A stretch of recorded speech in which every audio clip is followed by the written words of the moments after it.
이런 고민 해보신 적이 있습니까?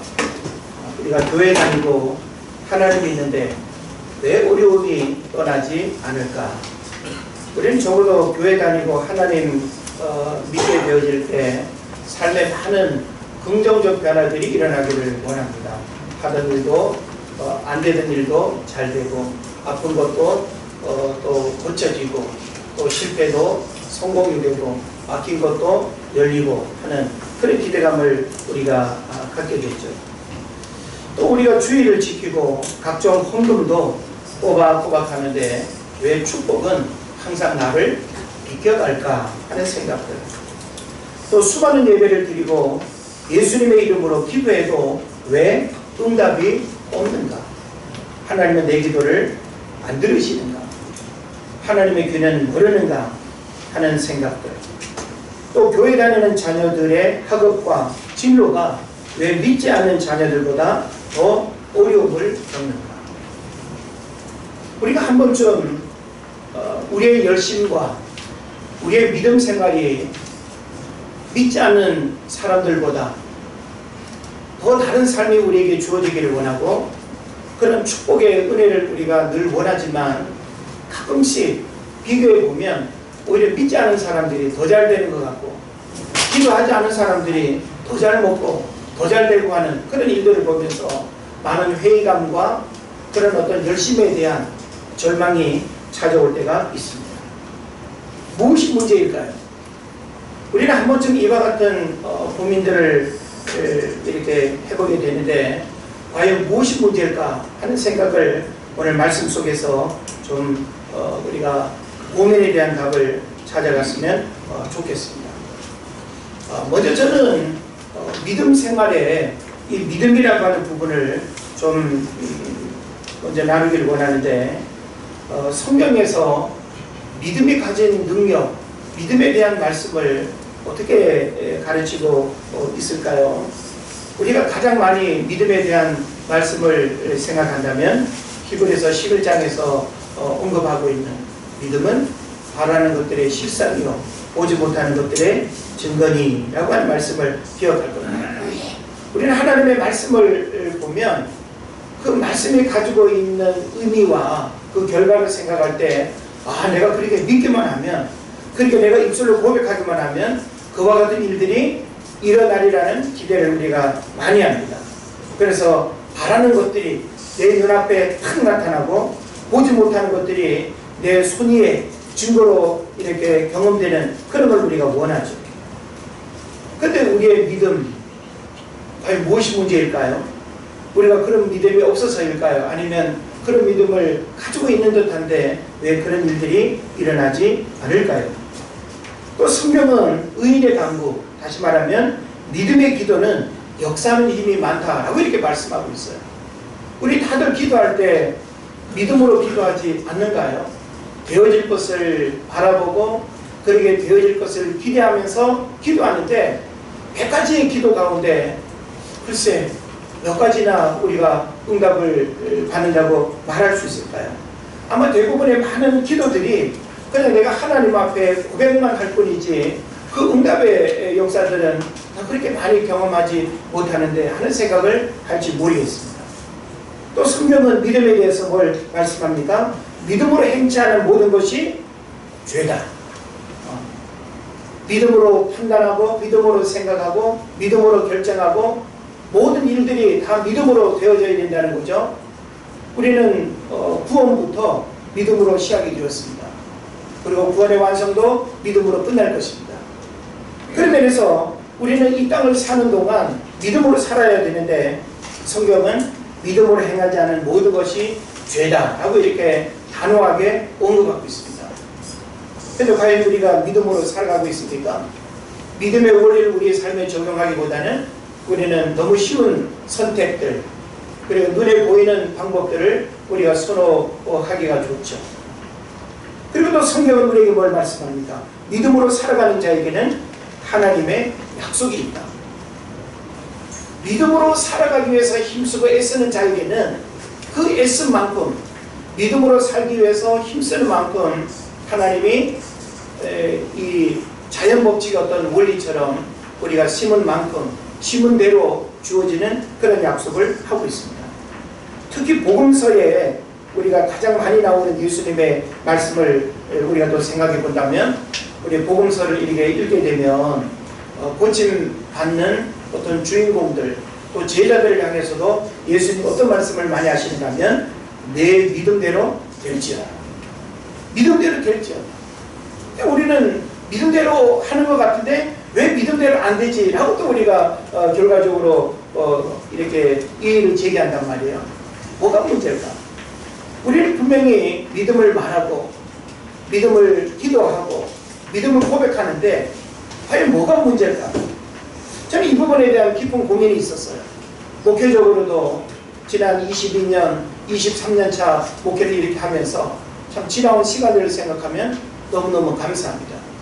어쩌면 그 힘들고 어려운 시간들을 어떻게 지내왔을까 싶을 만큼 저의 의지도 아니었고 저의 능력도 아니었고 저의 잘남도 아닌 전적인 하나님의 은혜였고, 힘들고 어려운 순간마다 믿음으로 기도했고 믿음으로 살아계신 하나님의 역사를 경험했습니다.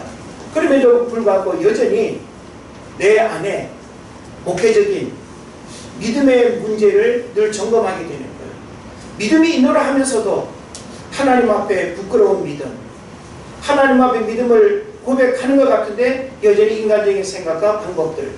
그래서 저는 오늘 여러분과 함께 우리 인생의 수많은 그런 문제들의 원인이 무엇일까?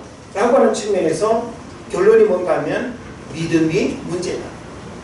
그래서 우리가 가지고 있는 이 믿음을 우리가 정말 새롭게 점검하고 살펴볼 필요가 있다라고 하는 사실입니다.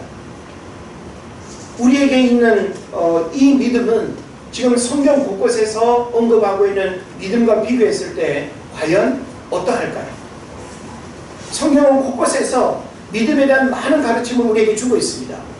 우리는 그런 믿음의 원리대로 살아야 되는데 그렇게 과연 살고 있는가를 생각해 보면 그렇지 못한 어떤 모습들 점검하게 되는 것이죠. 그래서 우리는 모든 믿음 생활을 하고 있습니다. 그렇기 때문에 여러분이 이 주일이라고 하는 황금 시간에 캠핑도 갈 수 있고 여행도 갈 수 있고 다른 여러 볼일들 볼 수 있지만 이렇게 하나님 앞에 정한 시간, 정한 장소에서 예배한다는 거 얼마나 특별한 은혜요. 우리의 믿음을 고백하는 일이 아닐 수가 없는 것입니다. 우리는 믿음을 고백하고 믿음을 노래하고 믿음을 또 자랑하고 믿음의 원리를 강조합니다. 그런데 왜 우리에게 믿음의 역사가 경험되지 않는가? 저는 코로나로 인한 이 불경기와 또 불확실한 미래를 바라보면서 그 어느 때보다 우리에게 요구되는 것이 바로 믿음이다라고 하는 사실을 저는 확신합니다. 지금 우리 믿음 빼놓고 살아갈 수 있는 근거가 있을까요? 우리는 믿음이 아니면 우리 삶의 일들을 선택하고 결정하기가 대단히 어렵습니다. 지금 우리에게 주어진 일들도 감당하기에 어렵습니다. 그런 면에서 믿음 외에는 우리 삶의 모든 일들을 감당할 수도 없고 우리 삶에 일어날 일들을 우리가 해결해 나가기도 어렵겠다. 그러면서 저는 오늘 우리의 믿음을 다시 한번 하나님 앞에서 점검해 보기를 원하는 것입니다. 고린도서 13장 5절에서 뭐라고 말씀하고 있죠? 너희가 믿음에 있는가? 너희 자신을 시험하고 너희 자신을 확증하라. 예수 그리스도께서 너희 안에 계신 것을 너희가 스스로 알지 못하느냐? 그렇지 않으면 너희가 어려운 자니라 라고 이렇게 말씀하고 있어요. 성경은 분명히 우리에게 너희가 믿음에 있는가 너희 자신을 시험하고 너희 자신을 확증하라는 거예요. 날마다 우리의 믿음을 그 어떤 것보다 소중하게 여기고 이 믿음을 날마다 살피고 점검하고 해야 된다는 거예요.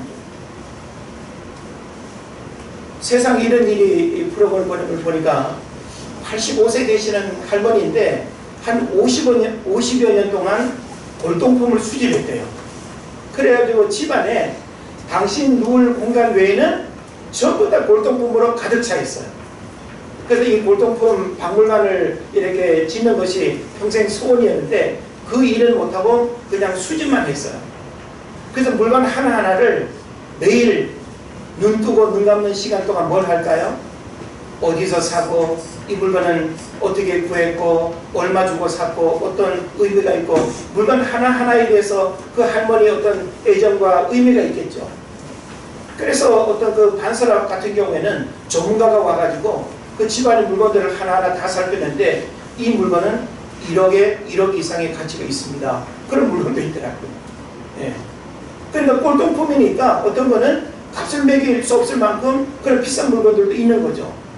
근데 이 할머니의 관심사, 이 할머니는 매일매일 자신이 하는 일이 뭔가 하면 꼴통품을 만지면서 무슨 기름인가 하는 그 기름을 바르면서 닦고 올리고 대화하고 사랑한다 감정을 막 쏟아내고 그래요.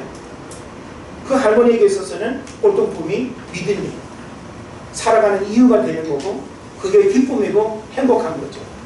그럼 우리에게 있어서 그 꼴통품 같은, 근데 우리의 믿음이 꼴통품이 되면 곤란합니다. 예. 우리의 믿음은 생필품이 돼야 하나요? 예. 꼴통품처럼 그냥 이렇게 오래된 물건으로 가치를 평가받는 꼴통품이 돼서는 안 됩니다.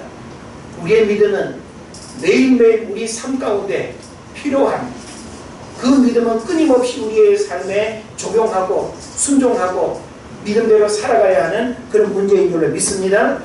그래서 믿음은 지적인 인식의 확신이나 입술의 고백만으로 믿음의 진리를 인정할 수 없습니다. 여러분이 아무리 감격적인 믿음의 찬양을 하고 이미지를 보면 믿음이 아주 충만해 보이고 교회 출입하는 모습을 보면 믿음이 아주 그냥 최고인 것 같아도 겉으로 보여지는 그 모습으로는 믿음의 진리를 사람의 눈으로는 평가할 수 없다는 거죠. 믿음의 영역은 오직 하나님만이 평가하십니다. 우리는 단지 믿음의 삶을 정진할 뿐입니다.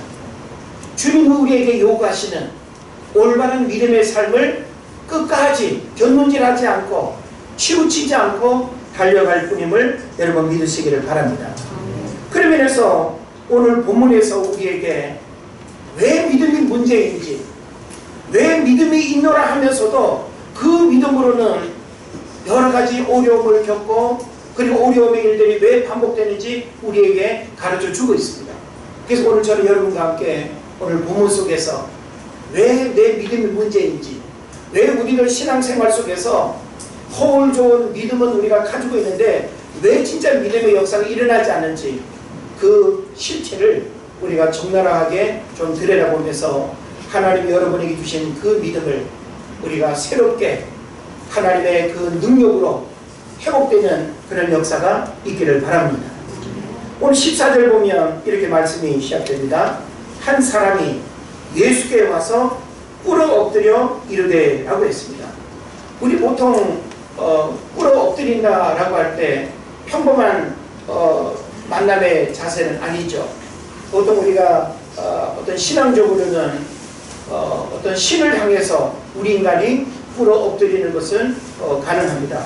그러나 어떤 인간관계 속에서 꿇어 엎드리는 것은 완전히 내가 항복이나 혹은 나의 어떤 미천함을 이렇게 드러내는 그런 행위일 수 있죠.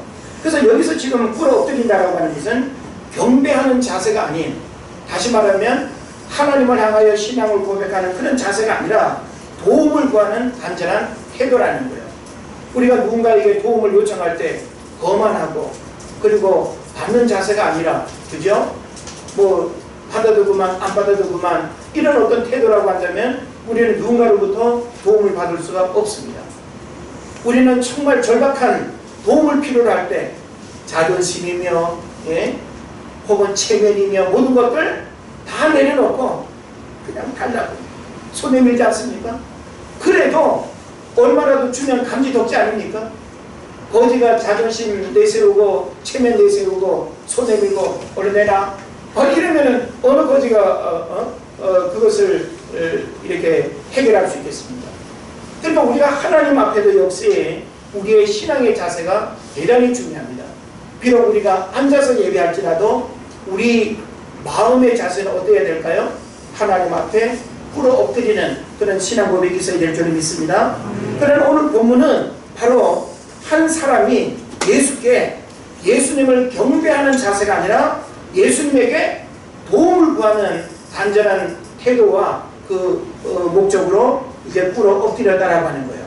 그러면서 그 사람이 뭐라고 고백합니까? 15절에 보면 주여 내 아들을 불쌍히 여기소서. 지금 그 아들에 대한 문제를 먼저 얘기를 하지 않고 있습니다. 그냥 주여 내 아들을 불쌍히 여기소서. 구체적으로 말할 수 없는, 그러니까 그 아들의 삶 자체가 그냥 불쌍한 모습이기 때문에 구구절절 이야기하지 않아도 이 불쌍함 속에 그 아비의 마음이 다 담겨 있는 것입니다.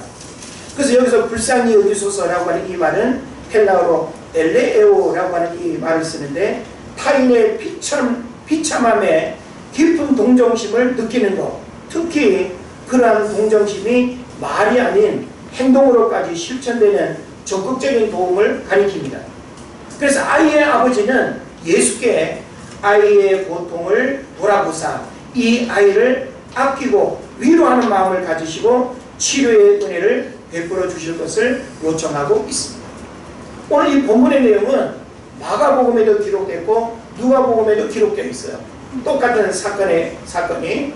그런데 표현은 조금 달라요. 물론 여러분이 볼 수 있다면 마가복음 또 누가복음도 같이 이렇게 비교해서 보면 좋겠습니다. 근데 이 아들이 어떤 문제를 가지고 있는가 하면 간질로 심히 고생하여 자주 물과 불에 넘어진다라고 하는 거예요. 간질병이 뭔지 알죠? 간질은 뇌질환입니다. 뇌의 어떤 신경이 사람을 발작을 일으키고, 그죠? 기능을 마비시키고, 그래서 한번 발작이 일어나고 막 쓰러지면 완전히 온몸의 에너지가 탈진이 올 정도로 그냥 그 발작에 그냥 다 쏟아져 버리는 거죠. 우리 전에 교회 공동체 안에 김문정 형제 한 12년간 제가 데리고 이렇게 지내면서 참 이 간질로 발작하는 일들을 얼마나 많이 제가 이렇게 도움을 줬는지 몰라요. 그래서 늘 제가 데리고 다니고, 발작하는 증세가 있어요. 눈빛이나 어떤 그 행동을 보면 발작할 어떤 그 증세가 딱 나타나죠. 그러면 그걸 풀어주는 요령도 제가 익혔고, 또 발작할 때 빨리 또 풀어주는 또 방법도 있고, 위험한 상황을 또 이렇게 대처하는 방법도 있고. 그러니까 한 집안에 이런 질병을 가지고 있다고 할 때 건강한 가족들이 느낄 그 마음의 고통이 얼마나 크겠습니까? 어쩌면 고질병이고 한두 해가 아닌 아마 긴 시간 이 간질로 물에도 넘어지고 불에도 넘어지고, 그러니까 넘어질 때는 내가 의식해서 넘어지는 게 아니에요. 이거 옆으로 넘어지면 안 되는데 해도 그냥 내 몸이 그냥 옆으로 넘어지고 뒤로도 넘어지고. 그래서 저는 기본 형제들 보면 수시로 코 깨지고 이마 깨지고 옷 찢어지고, 이게 바로 간질이 가지고 있는 심각한 문제다라고 하는 사실을 우리가 생각해 볼 수 있습니다. 그래서 이것은 그 부모에게 있어서는 견딜 수 없는 가혹한 고통으로 인해서 육체뿐만 아니라 정신적으로도 커다란 해를 입고 있음을 우리에게 보여주는 것입니다. 그래서 듣자하니 예수님과 그리고 그의 제자들이 이와 같은 문제들을 해결할 수 있다고 이제 소식을 듣게 되죠. 그래서 이제 이 사람이 바로 예수님을 만나기 전에 주의 제자들에게 이 아이의 문제를 해결하기 위해서 찾아갔습니다. 16절에 보면 주의 제자들에게 데리고 왔으나 어떻게 했어요? 능히 고치지 못하더이다 라고 하는 것입니다. 이게 바로 문제예요. 이 아이의 아버지는 제자들을 통해서 이 문제를 해결받기를 원했어요. 고칠 수 있다고 생각을 했어요. 그래서 이 본문을 직역하면 그들은 그를 고칠 수 없었습니다 라고 하는 표현입니다. 그러니까 이 아이의 아버지는 기대감을 가지고 제자들을 찾아갔는데 그 제자들이 못 고치더라 라고 하는 것이죠. 그래서 지금 이 다른 마가복음이나 누가복음을 보게 되면 예수님이 변화산에 올라가시지 않습니까? 변화산에 올라갈 때 베드로, 야고보, 요한 3명의 제자들을 데리고 갑니다. 그리고 나머지 9명의 제자들이 이 상황에서 이 일을 경험한 거예요.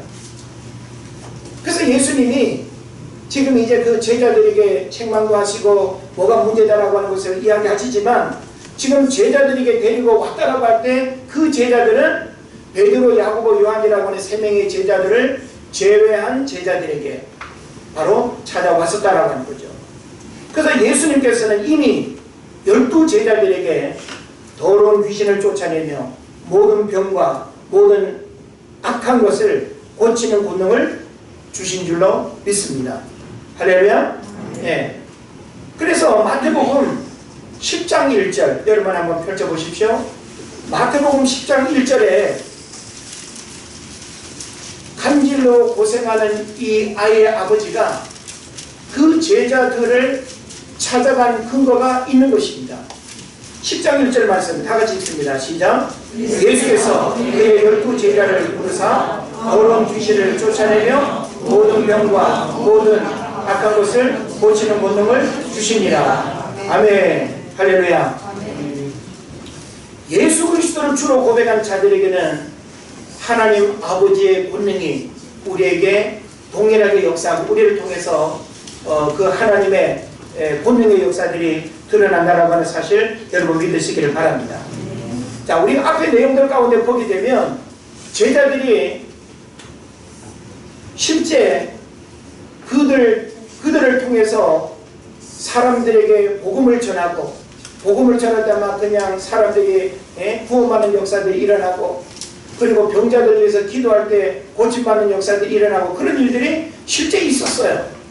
그러니까 사람들이 굳이 예수님을 안 만나도 제자들만 만나도 제자들에게서도 그런 능력들이 나타나니까 역시 예수님을 만나기 어려우니까 아무래도 좀 이렇게 만나기 편하고 쉬운 제자들을 찾아간 거죠. 그런데 왜 지금 이 상황에 제자들은 그 문제를 해결하지 못했을까요? 더군다나 9명의 제자들이 함께 있는 이 상황에서 이와 같은 일들이 왜 일어나지 않았을까요? 이것이 오늘 우리가 고민해야 될 문제라고 하는 것입니다. 하나님은 목회자에게만 능력을 주셨을까요? 40일 금식기도한 사람에게만 능력이 나타나나요? 특별히 그런 은사적인 체험을 했거나 그런 은사를 받은 사람만이 그런 능력을 행하는가요? 예수님의 공생의 사역은 가르치시며 그리고 선포하시며 치유하시며 이게 공통된 사역이었죠. 이 사역은 제자들에게도 위임되었고 오늘날 교회와 그리고 모든 그리스도인들도 동일하게 이와 같은 삶을 살아야 될 줄을 믿습니다. 그리고 마태복음 10장 1절에서 언급하고 있는 것처럼 이미 예수님은 제자들에게 그와 같은 권능을 주셨다고 말씀하고 있어요. 그렇기 때문에 그와 같은 권능은 얼마든지 어디에서든지 드러날 수 있는 것이 당연한데 왜 지금 이 상황에서는 일어나지 않았는가라고 하는 것을 오늘 우리가 주목을 해야 되는 것입니다. 18절에 보면 예수님께 데려오게 됩니다. 예수님이 꾸짖으시니 귀신이 나가고 아이가 그때부터 낫는 역사가 일어납니다. 물론 우리는 예수님의 능력에 대해서는 어떤 의심도 하지 않습니다. 당연히 예수님은 안 고치실 분이지 못 고치시는 분이 아닙니다. 할렐루야. 네. 하나님은 예수님은 모든 사람을 다 고치실 수 있지만 모든 사람을 다 고치시지는 않았어요. 왜?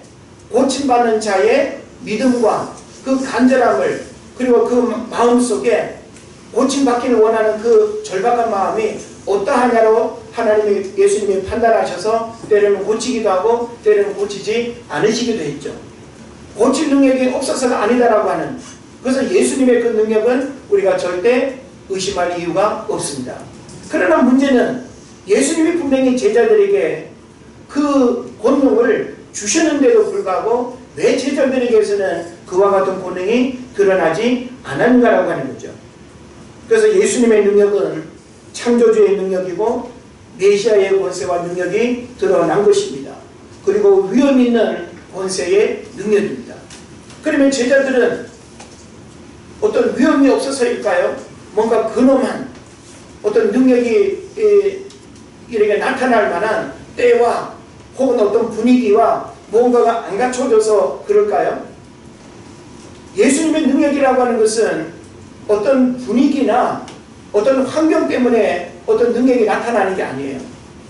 하나님의 역사는 순간적으로 일어나고 하나님의 말씀과 하나님의 능력을 어떻게 믿고 반응하느냐에 따라서 믿음의 역사가 일어나는 것을 우리가 보게 되는 것입니다. 그래서 이와 같은 일들이 일어난 후에 이제 예수님이 집으로 돌아가셨어요. 제자들과 함께 집으로 돌아가셨습니다. 오늘 본문에서는 그렇게 언급하고 있지 않지만 다른 본문에서는 집으로 돌아갔어요. 그러니까 제자들이 뭔가 좀 부끄럽기도 하고 그리고 뭔가 또 자존심이 상하기도 하고 아니 어떨 때는 왜 우리들을 통해서 막 그냥 역사가 일어나기도 했는데 왜 이 일이 일어나지 않았을까? 그래서 조용히 예수님께 묻습니다. 뭐라고 물었을까요? 우리는 어찌하여 쫓아내지 못하였나이까? 왜 우리에게서는 이 능력이 나타나지 않았습니까? 이걸 묻는 것입니다. 이때 20절에서 예수님이 아주 중요한 말씀을 하십니다. 너희 믿음이 작은 까닭이다. 믿음이 없다고 성경은 말씀하지 않습니다. 어떤 곳에서는 믿음이 적은 자들아, 믿음이 작은 자들아, 적다, 작다 라고 하는 표현을 하시지 믿음이 없는 그 자체를 책망하시지 않습니다. 그러면 적어도 예수 믿는 우리들에게는 하나님이 어떤 모양으로든지 믿음을 다 주셨어요. 어린아이들에게도 믿음이 있고 그리고 우리의 직분과 신앙의 연륜 상관없이 하나님은 우리 모두에게 다 믿음을 주셨어요. 그런데 문제는 뭔가 하면 그 믿음이 작은 믿음에 머물러 있다는 거예요. 작은 믿음에 머물러 있다라고 하는 것은 믿음은 끊임없이 영적인 어떤 이 다이나믹함이 있어야 된다라고 하는 거예요. 역동성이 있어서 뭔가 살아 역사하는 그런 꿈틀거림이 있어야 되는데 그냥 이 믿음이 머물러 있는, 다시 말하면 생명력을 잃어버리고 잠자고 있는 그 믿음으로는 아무것도 안 된다라고 하는 거예요. 그래서 우리가 살아있는 믿음 그리고 생명력이 있는 믿음, 이것을 우리가 강조하는 것이죠. 그래서 우리의 믿음이 어떤 형식에 매여 있고 그리고 우리의 어떤 믿음이 살아있는 믿음으로 우리가 이렇게 고백되지 않으면 바로 이 믿음은 그냥 그 작은 믿음에 머물 수밖에 없다라고 하는 것입니다. 믿음이 전혀 없는 불신앙이 아닌 연약한 믿음, 즉 적은 믿음을 가리킵니다. 예수님의 말씀은 예수님과 주요 그 세 제자인 베드로, 요한, 야고보도 없는 가운데 의심으로 가득한 군중에 휩싸여 있던 제자들이 귀신을 내어 쫓지 못하는 상황에 이른 것은 그들의 믿음에 강하지 못하여 상황에 따라 위축되어 믿음의 능력을 발휘할 수 없었기 때문임을 지적하신 것입니다. 다시 말하면 이 9명의 제자들은 영적인 위축 상태에 있었다는 거예요. 예수님이 지근거리에 있었다고 한다면 그 예수님을 믿고 그 주님이 나와 함께 하신다는 그 어떤 믿음을 가지고 할 텐데 지금 이 아이의 어떤 간질로 지금 찾아온 이 상황은 이 당사자들 뿐만 아니라 사람들이 지금 많이 쳐다보고 있는 상황이에요. 결과에 대해서.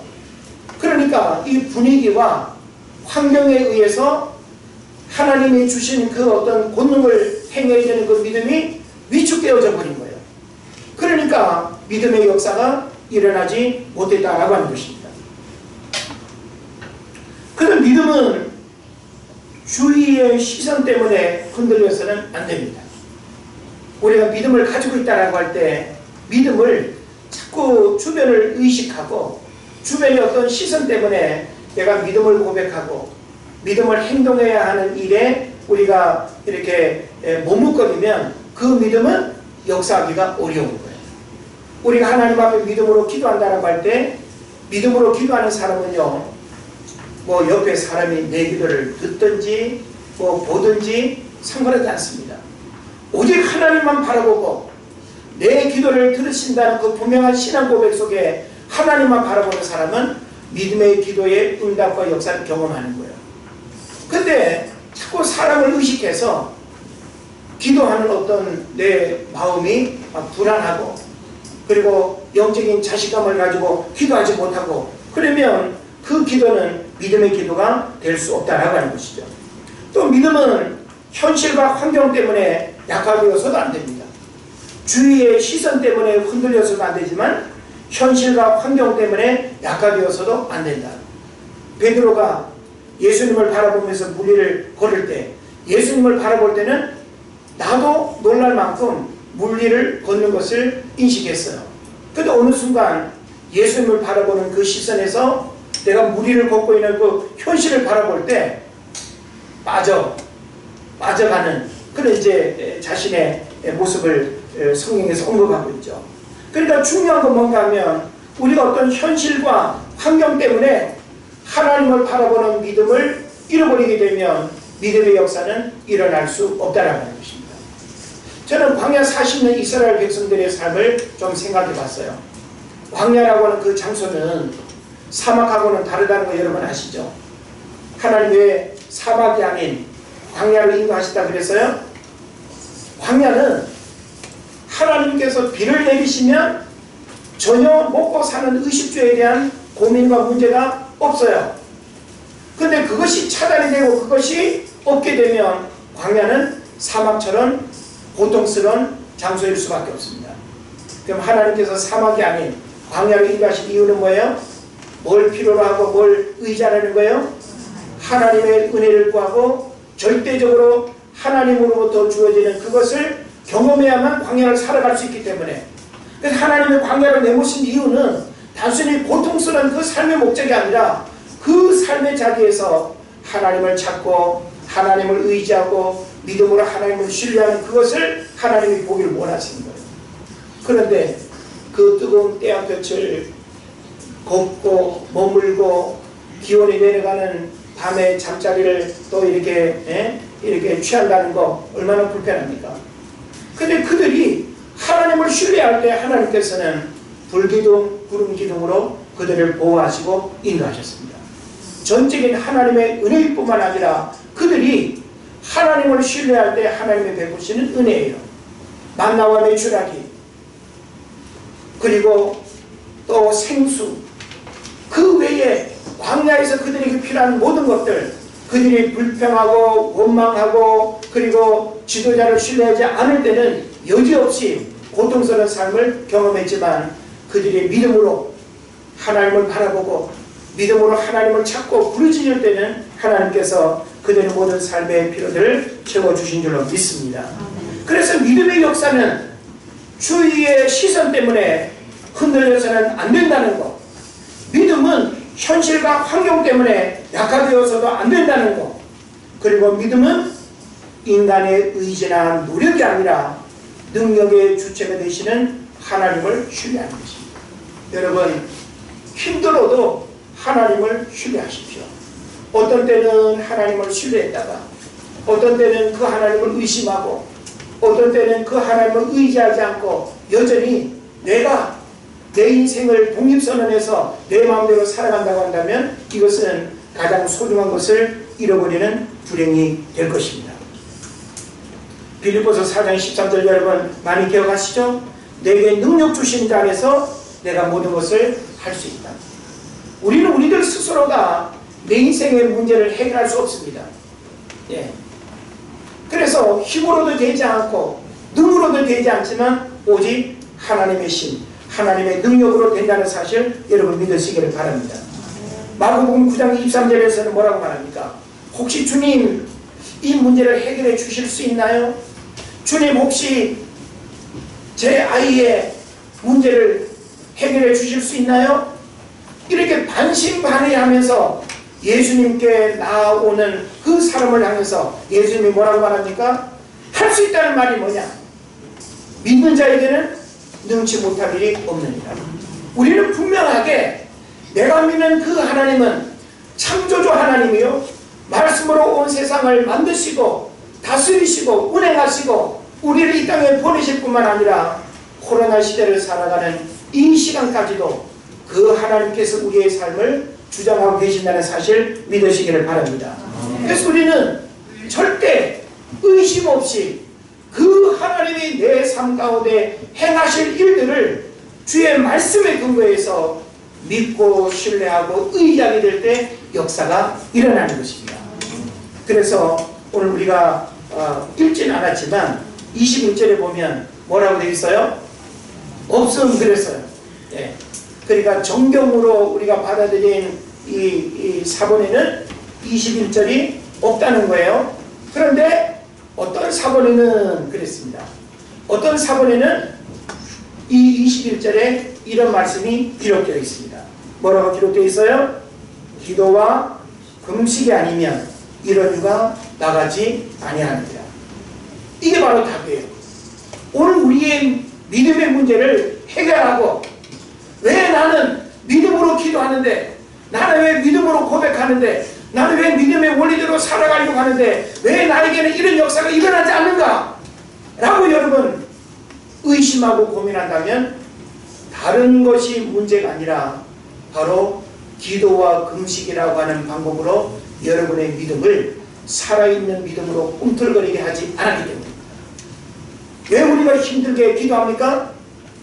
여러분 교회 와서 예배하고 5분 10분 기도하고 가기는 쉽죠. 1시간 2시간 기도하는 거는 쉬워요? 어려워요? 어렵습니다. 그러면 5분 10분 기도하는 사람과 1시간 2시간 기도하는 사람과 같을까요? 다를까요? 다를 수밖에 없습니다. 우리는 노동의 시간이 다르면 노동의 대가도 다르다는 사실을 뻔히 알면서 하나님 앞에서는 그야말로 털도 안 뽑고 그냥 먹으려고 그래. 예? 내가 하나님 앞에 무릎 꿇는 그런 수고와 내가 믿음을 고백하는 그 어떤 헌신과 대가를 지불하는 그 수고는 우리가 게을리하면서 하나님 앞에 그냥 두 팔 벌려 주시옵소서. 우리 바람 세게 하면 하나님께서 응답하시나요? 주야 메시아입니다. 뭐 그러면 되는가요? 예? 우리의 바람에 있지 않습니다. 인상 쓰고 주야 주실 줄 믿습니다. 악을 쓴다고 해서 하나님 주시는 것도 아니에요. 사자는요 인상에 능력이 있는 게 아닙니다. 할렐루야? 예, 이거 말씀이 아니니까 그냥. 사자의 능력은 그냥 사자에게 있는 거예요.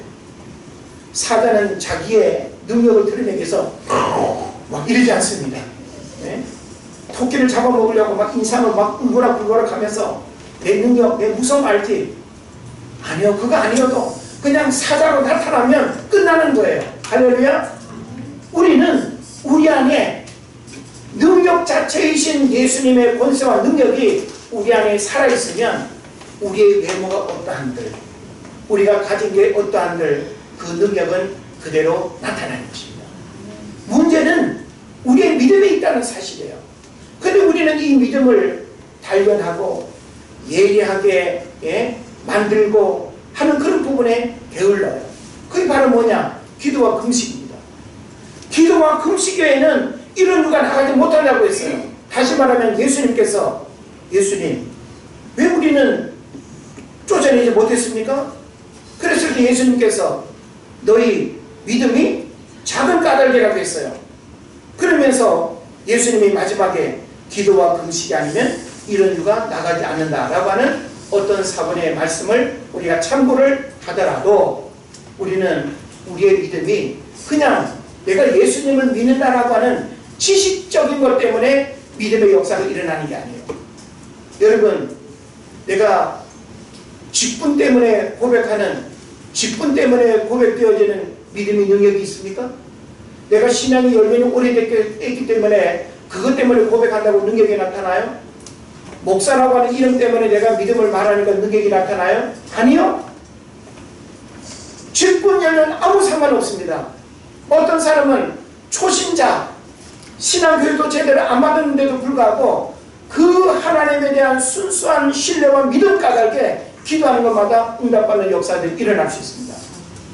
어떤 사람은 목사 할아버지라도 그 직분 열륜 하나님 앞에 아무리 호기롭게 우리가 이야기를 한다 할지라도 그것으로는 역사가 나타나지 않는 거예요.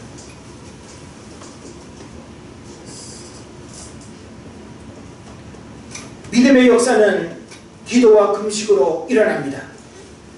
오늘날 뜻을 품고 기도하는 것도 참 어려워하죠. 기도 안 하고 뭔가 좀 응답받은 역사들이 일어나면 좋겠는데, 성경의 원리는요, 기도 없이는 어떤 일도 일어나지 않습니다. 제가 끊임없이 저 자신과 싸우는 한 가지가 있어요. 계속 진행 중입니다. 임계적 기도죠. 하루 3시간씩 기도하는 것. 저는 단순히 3시간이라고 하는 그 숫자에 그 3시간이 능력이 나타나는 거라고 저는 생각하지는 않습니다.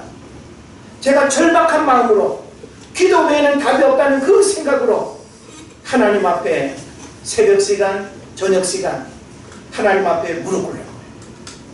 하나님께서 우리 교회와 여러분 가정에 부정한 종의 기도를 통해서 역사하실 그 하나님을 바라보는 것입니다.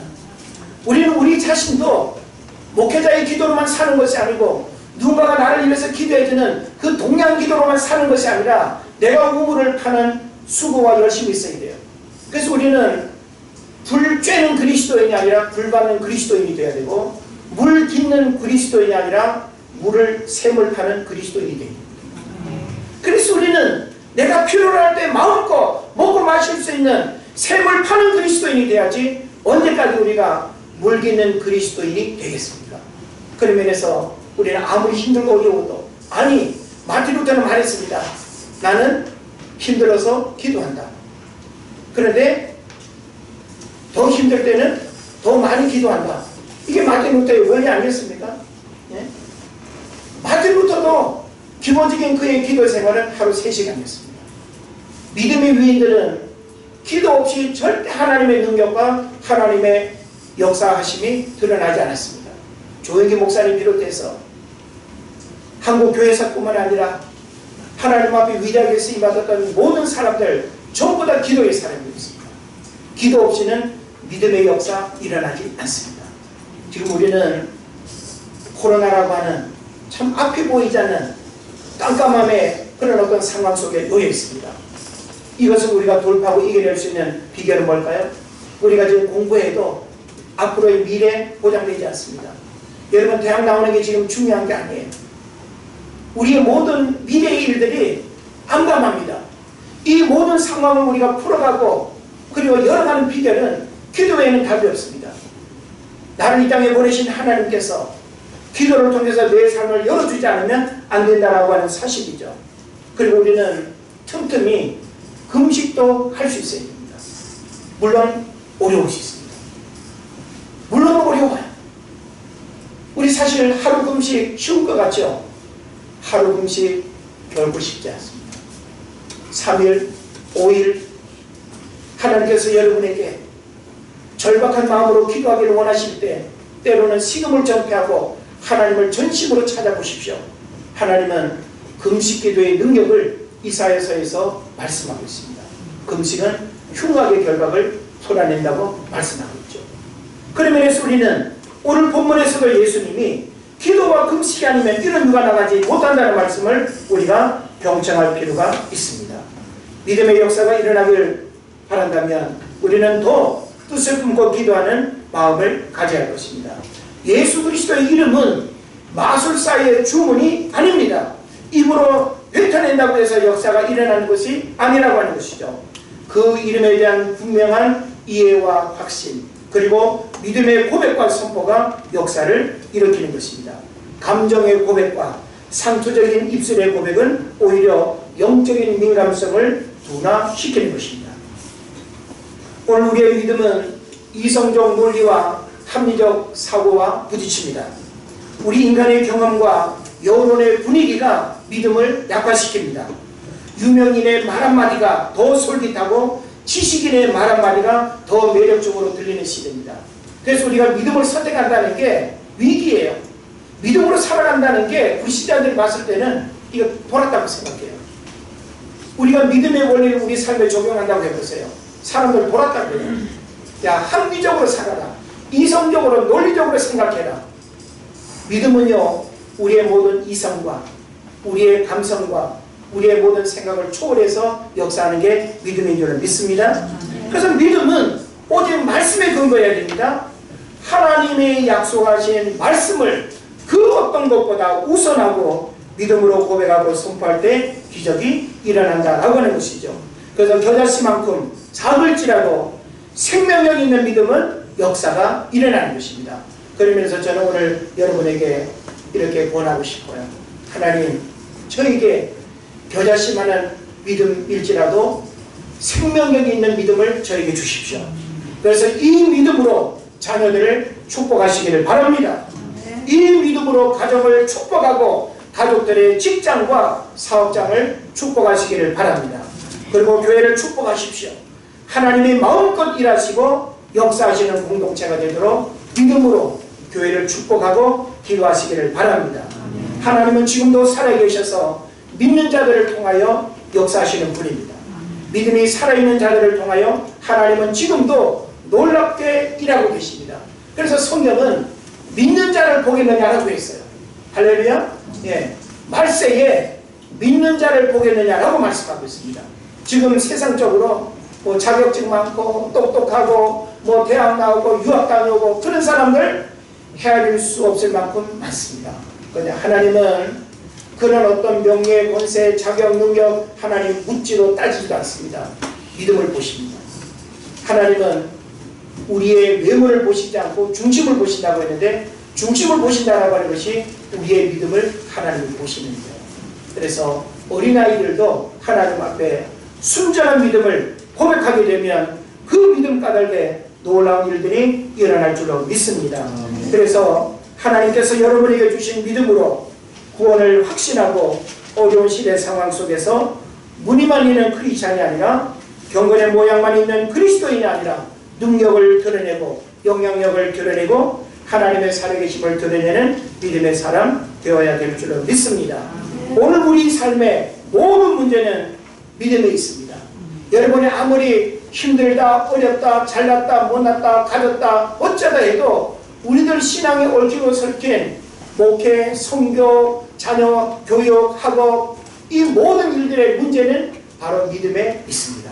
그래서 우리의 믿음을 하나님 말씀 앞에서 다시금 살펴보고 고린도후서 13장 5절에서 말씀하고 있는 것처럼 너희 자신을 날마다 확증하고 그리고 시험하는 이런 일들이 있어야 될 줄로 믿습니다. 그래서 믿음이 문제라는 사실을 자각하고 여러분의 믿음을 날마다 새롭게 하는 여러분 되시기를 주의 이름으로 축원을 드립니다. 기도하겠습니다.